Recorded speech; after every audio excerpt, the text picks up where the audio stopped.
దేవుని యొక్క మహా అతి పరిశుద్ధ నామమున దీన్ని వీక్షిస్తున్న వారందరికీ శుభములు, వందనాలు తెలియజేసుకుంటున్నాను. మనము ఈరోజు బైబిల్ చరిత్రలోని ఒక గొప్ప పాపులర్ అయిన ఒక గుర్తు గురించి, ఒక సింబల్ గురించి తెలుసుకోబోతున్నాం. ఈ సింబల్ ఎక్కువగా యునైటెడ్ స్టేట్స్ ఆఫ్ అమెరికా లాంటి సంయుక్త ప్రాంతాలలో దీన్ని ఎక్కువగా యూజ్ చేస్తారు. ఈ పదం ఎక్కువగా వినిపిస్తుంది. మరి ఆ గుర్తు ఏందో తెలుసుకుందామా? ఆ గుర్తు ఏమిటంటే జీసస్ ఫిష్. దీన్ని ఏమంటారంటే గ్రీకులో ఎక్థీస్ అని అంటారనమాట. మరి ఈ యొక్క గుర్తును మనం చూసినట్లయితే ఇది ఎక్కువగా ఇంతకుముందు చెప్పినట్లుగా యునైటెడ్ స్టేట్స్ ఆఫ్ అమెరికాలో దీన్ని ఎక్కువగా యూజ్ చేశారు. ఎక్కువగా డోర్స్ పైన, ఇళ్ల పైన, వాళ్ళు వాడే బండ్ల పైన దీన్ని ఎక్కువగా మరి దీన్ని వాడుతూ వచ్చారనమాట. అయితే ఈ యొక్క సింబల్ లో ఉన్న ఆ చరిత్ర ఏమిటి అని మనం ఈరోజు తెలుసుకోబోతున్నాం.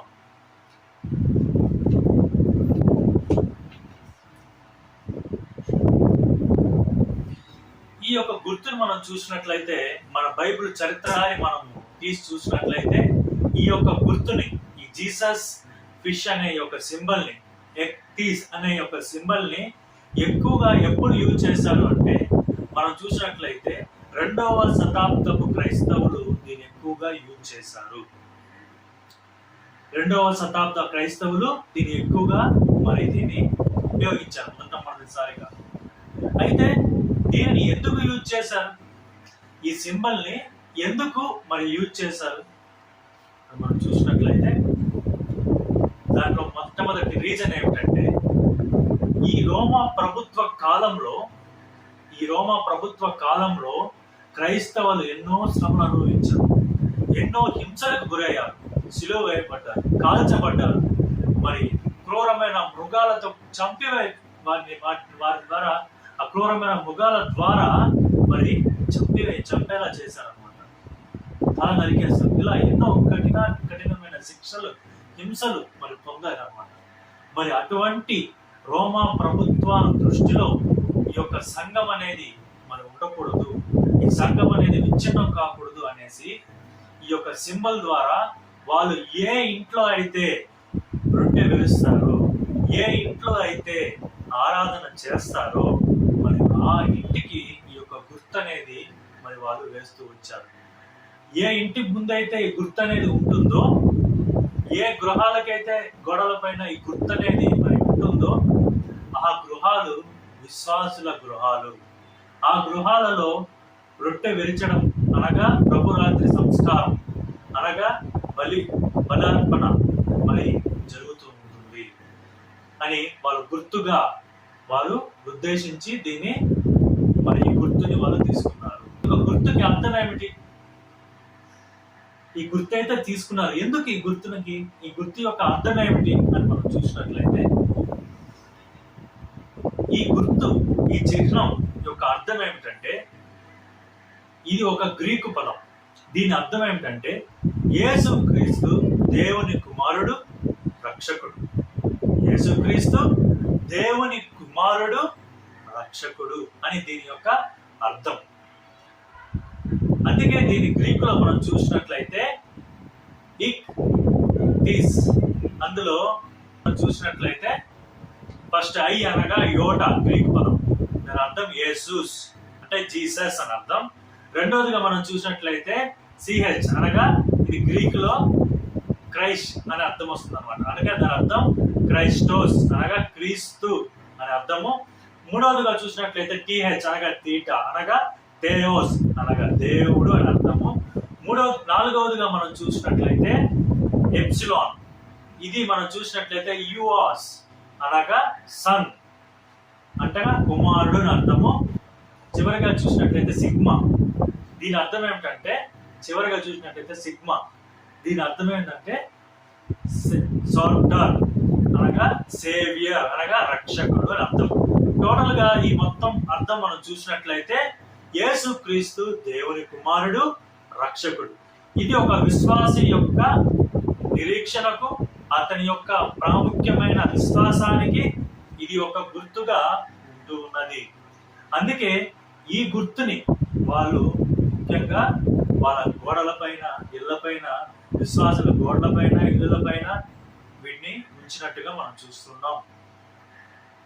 అయితే అయితే ఈ గుర్తునే ఎందుకు, చాప గుర్తునే ఎందుకు తీసుకోవాలి? ఈ చాప గుర్తునే ఎందుకు తీసుకోవాలి? యేసు ప్రభు వారు ఆయన యొక్క పరిచర్యలో ఎన్నో రకాల అద్భుతాలు చేశారు, ఎన్నో ఇది చేశారు. అయితే చాప గుర్తునే తీసుకోవాల్సిన అవసరం ఏముంది మనం తెలుసుకుందాం.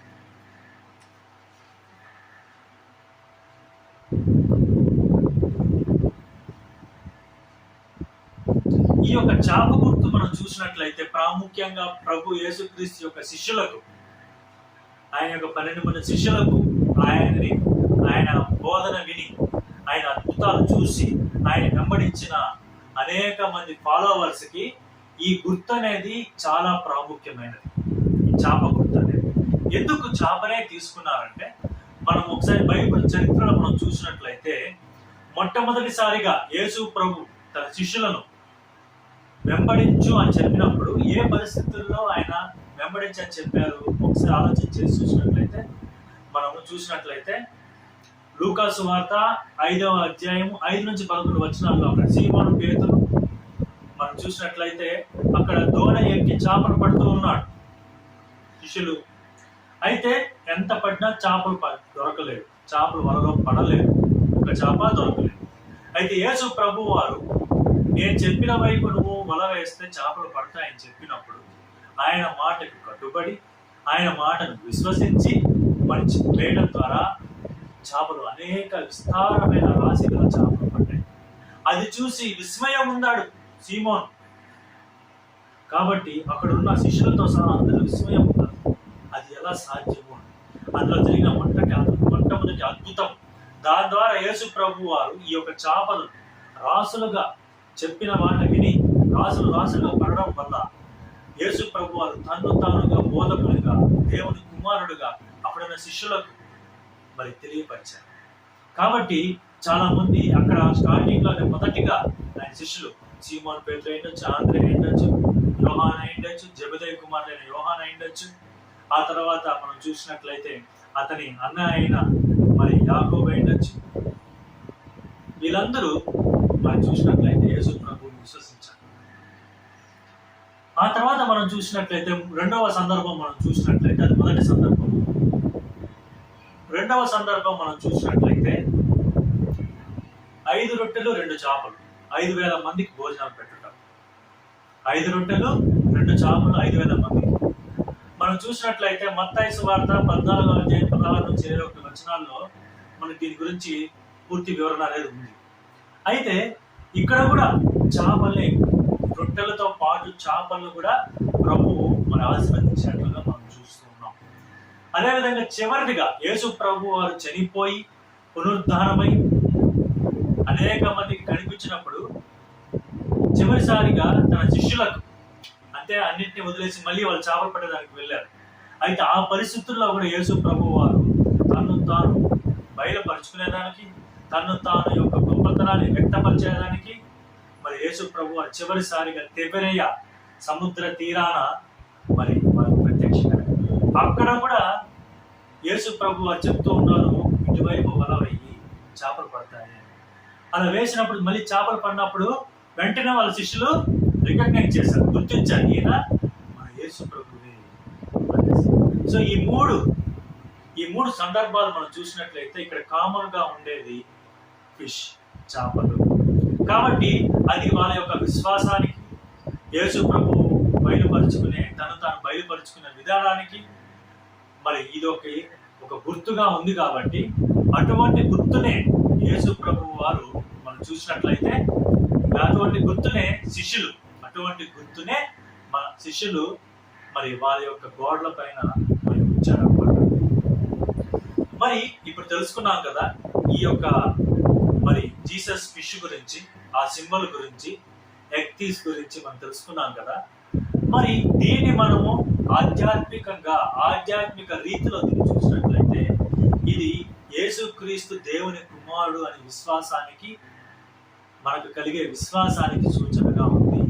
అదేవిధంగా యేసు ప్రభు రక్షకుడు, మన పాపలను పరిహరించి మన పాపల నుండి విముక్తి చేసే రక్షకుడు అనే విషయాన్ని మనకు తెలియజేస్తుంది.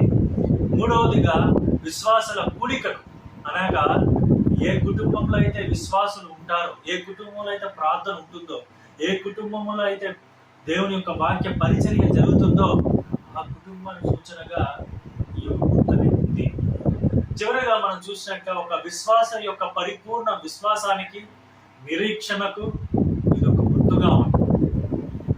కాబట్టి పిల్లారా, మన ఇంటి గోడల పైన కూడా ఈ సింబల్ ఉందా అంటే మీరు అనుకోవచ్చు, భౌతికంగా వెయ్యాలా అని.